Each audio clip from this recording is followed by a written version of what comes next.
이 8가지 영양소는 치아에 너무나 중요해서 만약 이것들이 부족하다면 치아가 말 그대로 얼굴에서 빠져버리고 충치로 썩게 될 것입니다.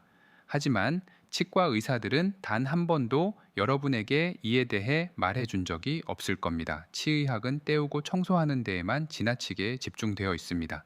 그러나 올바른 음식에는 건강하고 튼튼한 치아와 잇몸을 지속적으로 만들고 충치, 잇몸 질환, 구취를 예방하며 적절한 치열을 보장하기 위해 구강이 필요로 하는 모든 것이 실제로 들어 있습니다. 사실 일부 영양소가 충치의 진행을 역전시켜 치아를 때우거나 뽑기 전에 범랑지를 치유할 수 있다는 과학적 연구 결과도 있습니다. 그래서 오늘 저는 이 영양소들이 각각 무엇인지, 어떤 음식에 가장 많이 들어있는지, 그리고 어떤 형태의 보충제를 고려해야 하는지 차근차근 설명해 드리겠습니다. 치아 건강에 있어 식단과 영양의 역할은 약 100년 전 이호선 박사의 연구에서 잘 드러납니다. 이호선 박사는 산업화된 식품 시스템에 노출되지 않은 전 세계의 원시 부족들을 찾아 여행하곤 했습니다. 그들에게는 치과 의사도 없었고 양치질도 제대로 하지 않았습니다. 그럼에도 불구하고 이 사람들은 완벽하게 고른 치열을 가지고 있었습니다. 턱선은 잘 형성되어 있었고 얼굴 구조는 건강했으며 충치가 거의 없었습니다. 하지만 이 사람들을 현대화시켰을 때 그들은 오늘날 우리가 겪고 있는 모든 치과 질환을 앓게 되었습니다. 이 연관성을 수년간 연구한 끝에 이호선 박사는 이러한 효과를 촉진할 수 있는 몇 가지 핵심 영양소가 있다는 것을 발견했습니다. 사실 그는 매일 몇 번씩 고비타민 버터 오일 제품을 사용하는 것만으로도 대다수 사람들의 충치를 예방하기에 충분하다는 것을 보여주는 독자적인 실험을 진행하기도 했습니다. 그 당시에는 그도 몰랐지만 그 비타민 중 하나가 바로 비타민 K2였습니다. 그리고 K2는 아마도 치아 건강에 가장 중요한 영양소일 것입니다. K2는 여러 가지 방식으로 작용하지만 주요 기능 중 하나는 조골세포의 분화를 자극하는 동시에 파골세포의 분화를 억제하는 것입니다. 이는 두 가지 다른 유형의 세포입니다. 조골세포는 뼈 조직을 형성하고 파골세포는 뼈 조직을 제거합니다. 따라서 K2의 최종적인 효과는 특히 구강 내에서 이러한 뼈 기질을 더 많이 형성하는 것입니다. 이것이 바로 올바른 치열뿐만 아니라 구조가 잘 잡힌 턱선과 얼굴을 만드는 요인 중 하나입니다. 비타민 K2는 또한 기질, GLA 단백질로 알려진 단백질을 통해 칼슘과 결합하는 역할도 합니다. 본질적으로 이 단백질은 신체의 다른 부위에서 칼슘을 가져와 뼈 조직으로 방향을 틀어줍니다. 그리고 치아의 범랑질에 대해서도 똑같이 작용합니다. 그리고 현대의 연구는 이호선 박사가 비타민 K2에 대해 주목했던 모든 것을 뒷받침합니다. 최근 한 연구에 따르면 비타민 K2 수치는 잇몸 염증의 일종인 치주염의 모든 측정 지표와 반비례하는 것으로 나타났습니다. K2 수치가 높은 사람들은 잇몸 출혈이 적었습니다. 염증과 잇몸의 구조적 악화도 적었고 치아의 플라크도 덜 쌓였습니다.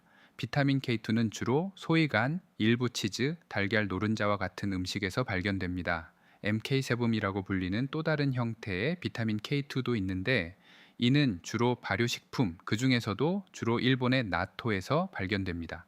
하지만 요즘은 이런 종류의 음식을 먹는 사람이 거의 없기 때문에 비타민 K2 결핍이 아주 심각합니다. 잎이 많은 채소 같은 것에서 비타민 K1을 조금 얻을 수는 있지만 이는 매우 신뢰할 수 있는 비타민 K 공급원은 아닙니다. 신체가 K1의 일부를 K2로 전환하기는 하지만 비타민 K1 자체만으로는 우리가 이야기해 온 이 모든 것들에 대해 생리 활성을 띠지 않기 때문입니다. 따라서 가장 좋은 방법은 그러한 음식을 통해 섭취하는 것입니다. 아니면 동물성 식품에서 발견되는 MK4나 발효 형태인 MK10을 통해 보충할 수도 있습니다. MK4는 반감기가 짧기 때문에 조금 더 높은 복용량이 필요합니다. 그리고 하루에 최소 100마이크로그램의 비타민 K2를 섭취하는 것을 목표로 해야 합니다. 치아에 놀랍도록 중요한 또 다른 영양소는 비타민 D입니다. 비타민 D는 장에서 칼슘의 흡수를 촉진하는데 이는 당연히 뼈와 치아의 범랑질 모두에 매우 중요합니다. 하지만 비타민 D는 박테리아를 죽이는 항균 펩타이드의 생산을 촉진하는 등 다른 멋진 역할도 하며 침의 분비를 도울 수도 있습니다. 침 분비는 구강 내 범랑질뿐만 아니라 미생물 균형을 유지하는 데 매우 중요합니다. 비타민 D가 충치의 진행을 예방할 수 있다는 것을 보여주는 정말 흥미로운 연구가 있습니다. 본질적으로 연구진은 치아에 인공적인 충치를 유발하기 위해 범랑질을 산에 담갔습니다. 하지만 비타민 D를 복용하는 사람들의 침을 첨가했을 때 충치가 거의 같은 수준으로 진행되지 않았다는 것을 보여주었습니다.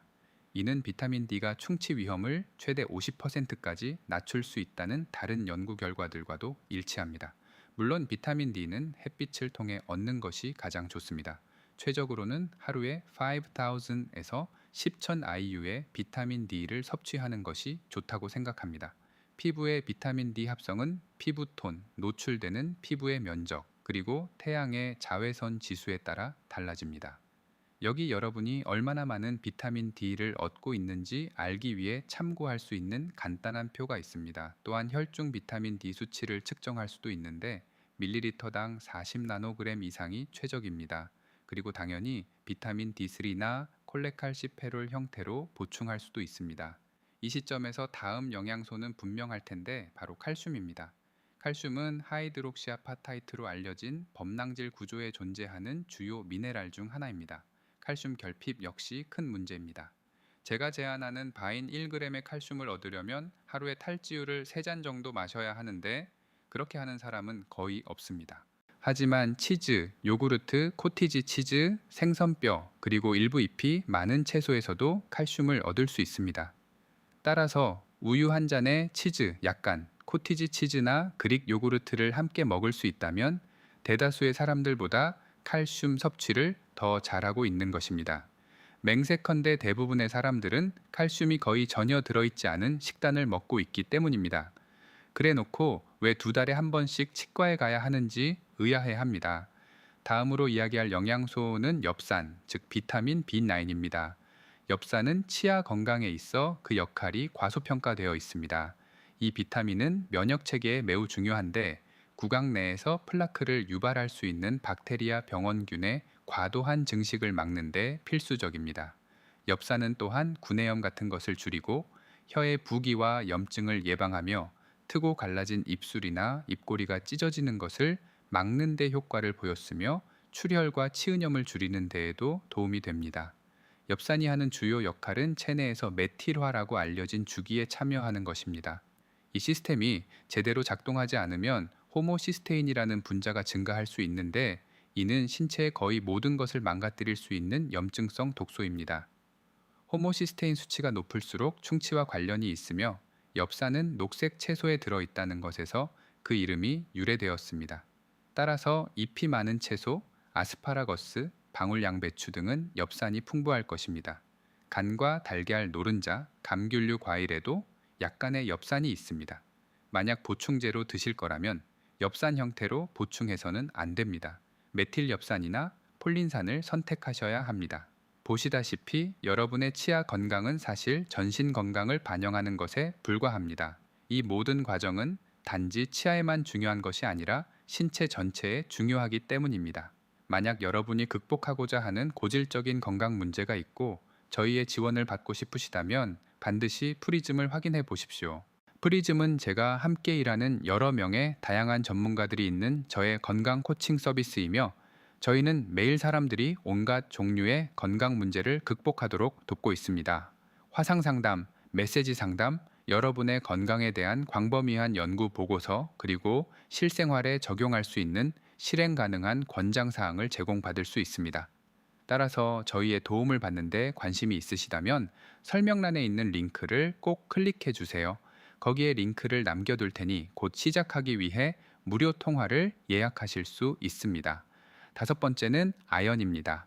아연은 세포가 증식하기 위해 필요한 DNA 복제 과정에 깊이 관여하기 때문에 교체 주기가 빠른 세포에 매우 중요합니다.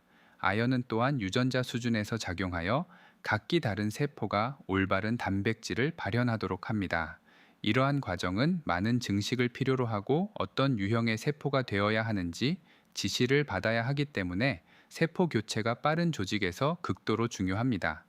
구강 내에서는 잇몸, 면역체계, 혀가 여기에 해당합니다. 아연은 또한 주요 한겸증 영양소 중 하나이기도 합니다.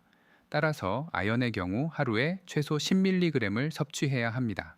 매일 굴 2개 정도면 아주 쉽게 섭취할 수 있습니다. 하지만 소고기, 치즈, 양고기, 닭고기 같은 다른 동물성 식품에도 아연이 풍부합니다.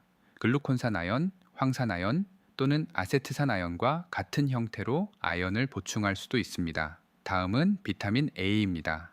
비타민 A는 연구 초창기부터 치아 건강에 매우 중요한 역할을 하는 것으로 인식되었습니다.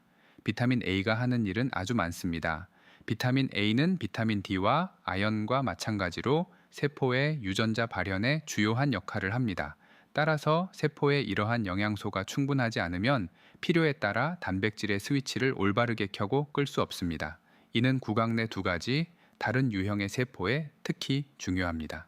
이 세포들 중 하나는 범낭질을 형성하는 범낭모 세포라고 불리고 다른 하나는 범낭질 바로 아래층인 상아질을 형성하는 상아모 세포라고 불립니다. 비타민 A가 충분하지 않으면 이 세포들은 이러한 물질들을 생성할 수 없습니다.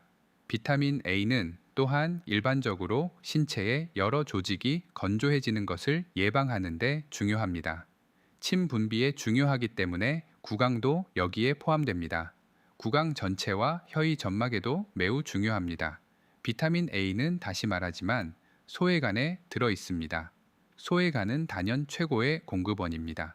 일주일에 몇 온스의 소간만 먹어도 충분한 비타민 A를 얻을 수 있습니다. 비타민 A는 달걀 노른자와 전유, 치즈에도 들어 있습니다. 식물성 식품에서 베타카로틴이라고 불리는 것을 약간 얻을 수 있지만 앞서 말했듯이 이 전화는 매우 신뢰할 수 있는 편이 아니기 때문에 가능하면 동물성 식품에서 비타민 A를 섭취할 것을 권장합니다.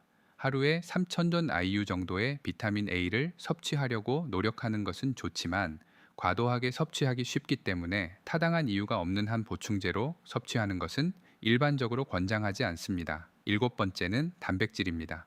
우리는 치아를 그냥 입안에 있는 돌멩이 같은 것으로 생각하기 때문에 이것은 종종 간과됩니다. 하지만 그렇지 않습니다. 치아에도 꽤 많은 단백질이 있는데 특히 범낭질 표면 바로 아래에 있는 상아질층에 많습니다.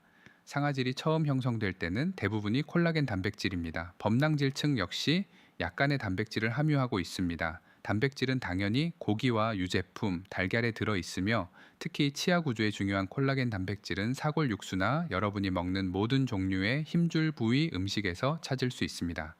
껍질이 있는 닭다리나 젤라틴처럼 순수한 고기가 아닌 결합 조직이 포함된 어떤 것을 먹는다면 그 안에는 콜라겐이 들어 있을 것입니다. 세포 내 콜라겐 생성을 자극하는 콜라겐 펩타이드를 섭취하는 것도 좋은 방법입니다. 단백질의 경우 체중 1kg당 최소 1g을 섭취해야 합니다. 그리고 그중 상당한 비율을 콜라겐 단백질로 섭취하는 것이 분명히 좋습니다. 마지막으로 비타민 C가 있습니다. 비타민 C는 항산화 시스템과 성숙한 형태의 콜라겐을 생성하는데 모두 매우 중요합니다.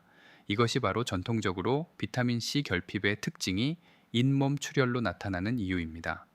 최고의 비타민 C 공급원은 과일, 특히 베리류와 감귤류 과일입니다. 일부 고추 종류에도 들어 있습니다. 그리고 하루에 최소 100mg의 비타민 C를 섭취하도록 노력해야 합니다. 이는 오렌지 주스 한 잔이 조금 넘는 양입니다. 또는 보충제를 원한다면 아스코르빈산이나 아세롤라 체리와 같은 과일 분말을 섭취할 수 있습니다. 자, 여기까지 말씀드리고 여러분이 이 영상을 즐겁게 보셨기를 바라며 다음 영상에서 뵙겠습니다.